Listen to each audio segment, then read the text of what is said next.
ईश्वर धर्म की प्रतिमूर्ति है और धर्म वो है जो सत्य पे आधारित है। सत्य का पता न्याय से चलता है। यदि कुछ भी ऐसा है जो न्यायप्रिय नहीं है, वो सत्य भी नहीं है। सत्य न होने पर वो धर्म नहीं है, और जो धर्म असत्य पर है उसका ईश्वर भी ईश्वर नहीं है। चिंतन से प्रत्येक विषय पर सत्य का ज्ञान करें, अनुसंधान करें। जय जय। माता अन्नपूर्णा को प्रणाम करते हुए सभी सनातनी बंधु बांधव, जितने भी मित्र हमारे यहाँ पर हैं, सभी माताएं बहनें जो आज के इस विषय पर चर्चा जो हम कर रहे हैं उसके लिए उपस्थित हैं, उनका स्वागत है। अन्न इस धरती पर, यदि हम वेद उपनिषदों की बात करें तो ईश्वर का ही रूप है। यह अन्न ही वो शक्ति प्रदान करता है जिससे जीवन चलता है। हम चाहे मनुष्य रूप में हो अथवा किसी पशु के रूप में या जलचर पक्षी, हम सभी को अन्न की आवश्यकता पड़ती है। जो मांसाहारी जीव हैं वे भी उन जीवों पर निर्भर करते हैं जो अन्न खाते हैं। अन्न इस धरती पर जीवन का पोषण करता है, और जैसे कि सनातन में परंपरा है, हम प्रत्येक कार्य, प्रत्येक वस्तु को सम्मान से देखते हैं। हम किसी एक विषय, एक वस्तु को नहीं, अपितु सभी को वह सम्मान प्रदर्शित करते हैं। तो फिर यह सम्मान अन्न के लिए क्यों न हो? अन्न के प्रति सम्मान हमें अन्नपूर्णा माता की पूजा करने के लिए प्रेरित करता है। यह थोड़ा सा समझना मुश्किल है कि यद्यपि हम, जैसा कि बहुत से घरों में हमने देखा है कि जब वो खाना पकाते हैं, बनाते हैं, तो पहला जो निवाला है, चाहे वो सब्जी हो, एक छोटी सी चम्मच में वो लेकर के चूल्हे पे अर्पण कर देते हैं। तो ये, या फिर रोटी, एक छोटी रोटी बनाते हैं, वो भी चूल्हे पर अर्पण कर देते हैं। तो पहला भोग तो हम अग्नि को देते हैं, परंतु अन्नपूर्णा माता के विषय में हम बहुत कम जानते हैं। आज इस विषय पर चर्चा करने का उद्देश्य यही है कि अन्नपूर्णा माता के विषय में चर्चा की जाए। और चर्चा ऐसी चर्चा नहीं, हम कभी भी एक पक्षीय बात नहीं करते। हम हमेशा चाहते हैं कि आपका भी उसमें सहयोग बने, आप भी इस विषय में जागृत हों और जानें। अन्नपूर्णा, यूं तो ऐसा समझिए कि प्रत्येक महिला जो घर को चला रही है वह ही अन्नपूर्णा है। अन्न इतना अधिक महत्वपूर्ण है कि ईश्वर को अपनी दोनों लीलाओं में, जब वो राम के रूप में इस धरती पर आए और जब कृष्ण के रूप में इस धरती पर आए, उन दोनों में ही उन्होंने, जैसा कि हम कहते हैं कि ईश्वर ने मर्यादाओं का निर्वाह करते हुए ऐसे उदाहरण प्रस्तुत किए जो सामान्य जन के लिए महत्वपूर्ण है। तो एक छोटी सी घटना तो आपको पता ही होगी।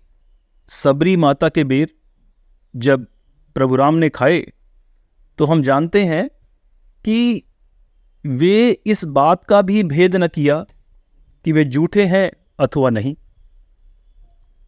श्री कृष्ण के संबंध में जब विदुर के घर गए तो बतलाते हैं कि विदुर उन्हें केले थे तो केले का जो छिलका निकाल करके वे गूदा नीचे रख देते और छिलके भगवान को खिलाते। इतने मुग्ध हो चुके थे वो प्रभु के दर्शन से। और प्रभु भी थे कि छिलके ही खा रहे थे, यह भी आपने सुना। और एक अन्य महत्वपूर्ण घटना जो श्री कृष्ण के ही संदर्भ में है, वह यह है कि जब पांडव लोग वनवास में थे, और वन का जीवन थोड़ा कठिन तो होता है, तो उस वनवास में वे भोजन के लिए थोड़ा सा संघर्ष जैसा होता है एक आम व्यक्ति के जीवन में, वैसा पांडवों के साथ भी था। तो भोजन की मात्रा सीमित ही रहा करती थी हमेशा। और फिर वहां महाबली भीम थे, जिनके लिए तो भोजन आप समझिए कि बस जितना भी मिल जाए वो कम। तो भोजन का जो है वो संबंध यूं बना कि जब श्री कृष्ण वहां पहुंचे तो भोजन समाप्त था। द्रौपदी को उन्होंने कहा, जो कि उनकी रिश्ते में बहन भी लगती थी, कि मैं भूखा हूं, मुझे भोजन चाहिए। अब द्रौपदी कैसे बताए कि घर में भोजन समाप्त हो गया? वह शकुचा रही थी, उसकी हिम्मत नहीं बन पा रही थी कि वह कहे कि भोजन समाप्त हो गया। एक तो अतिथि और फिर भाई भी, और भाई भी कौन? जो समय पड़ने पर रक्षा करने को तत्पर रहे।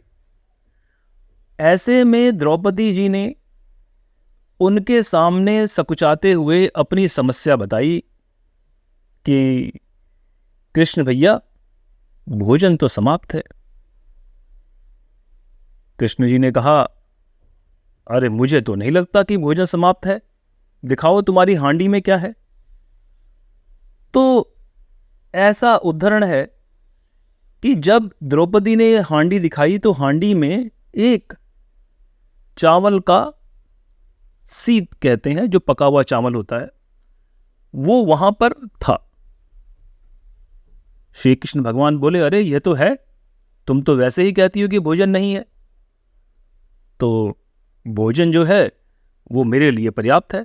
और उन्होंने वही एक चावल का दाना वो ग्रहण किया। और हनुमान जी के विषय में आप जानते हैं, हनुमान जी की बड़ी ही मनोरंजक कथा है। उन्होंने तो माता सीता को इतनी मुश्किल में डाल दिया कि वे जो पूरे जगत का भरण पोषण करने वाली माता लक्ष्मी का भी प्रतिरूप थीं, वे हनुमान जी के साथ इस तरह मुश्किल में पड़ गई कि उन्हें समझते न बना कि क्या करें। हुआ यूं कि जब अयोध्या में प्रभु राम वापस आ गए, सब लोग खुशी खुशी रह रहे थे महल में, तो सीता मैया ने कहा, हनुमान जी, आपने इतना हमारा साथ सहयोग दिया, मैं चाहती हूं कि तुम एक दिन हमारे घर में जीमने आ जाओ। हनुमान जी ने कहा, मैया, इसकी आवश्यकता नहीं, मैं तो यूं भी प्रसन्न रहता हूं। सीता जी ने आग्रह किया कि नहीं, तुम्हें हमारे यहां तो जीमने आना ही होगा। ऐसी भी क्या बात करते हो? अयोध्या के राज परिवार की रसोई है, ऐसा क्या है जो तुम्हारे लिए उपलब्ध ना होगा? तुम अपने आप को क्यों आने से रोक रहे हो? हनुमान जी ने कहा, माता, मैं तो बस चाहता हूं कि आपको परेशानी ना हो। सीता मैया ने कहा, थोड़ा सा लाड भी था और थोड़ा सा यह एहसास भी कि अरे हनुमान, तुमने अभी क्षमता नहीं देखी मेरी। हनुमान को लगा माता सीता अपनी क्षमताएं दिखाना चाहती हैं, तो चलो ये अवसर भी प्राप्त कर लिया जाए।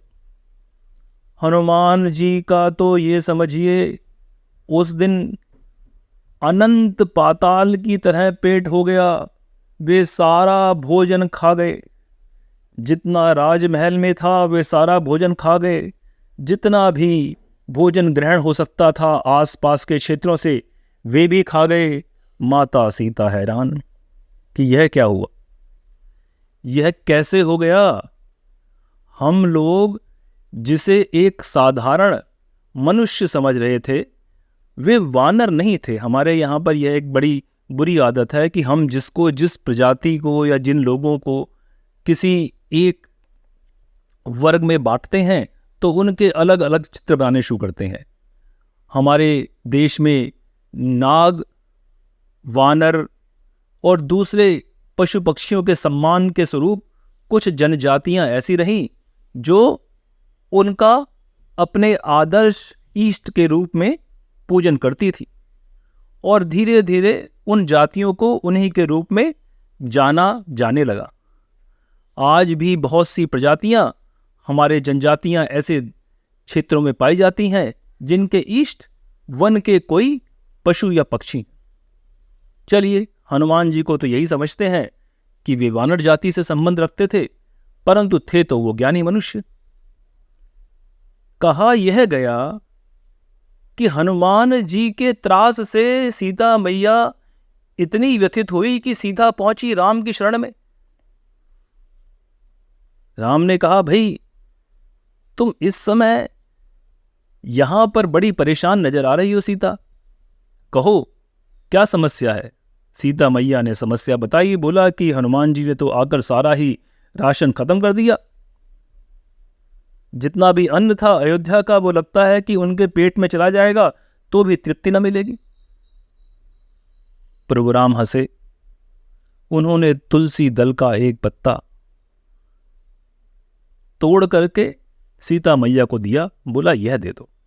उन्होंने कहा, प्रभु आप भी मजाक करते हैं, एक वो आपका सेवक और दूसरे आप, लगता है कि मेरे लिए तो आज परीक्षा की घड़ी फिर आ गई। उन्होंने कहा, नहीं जाओ ये दे दो। सीता मैया वहां पहुंची। उन्होंने तुलसी दल उनके सामने प्रस्तुत किया। हनुमान जी ने खाया और तृप्त हो गए। अन्न की महिमा अपरंपार है। मेरे जीवन में यदि अन्न के विषय में कोई यह कहे कि अन्न की विशेषता को लेकर के केवल एक शब्द कहा जाए तो मैं तो स्वर्ग कहूंगा। अन्न ही है जो आपको स्वर्ग की अनुभूति करता है।